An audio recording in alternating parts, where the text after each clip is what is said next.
அந்த சமயத்தில் தான் நான் என் லைஃப்பில் 2 விஷயத்தை பற்றி உணர்ந்தேன். உங்களோட லைஃப்பில் உங்களுக்கு பிடிச்சது எதுன்னு தெரியறதுக்கு முன்னாடியே அது உங்களை விட்டு போயிடும்.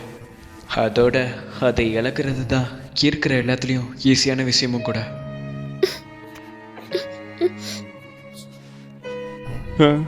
என்னதான் நான் மற்றவங்களோட ரொம்ப நெருக்கமாக பழகினாலும் அவங்களும் என்னை விட்டுட்டு போக மாட்டாங்கன்னு என்ன நிச்சயம். அதை பற்றி நினச்சாலே ஆ ம்.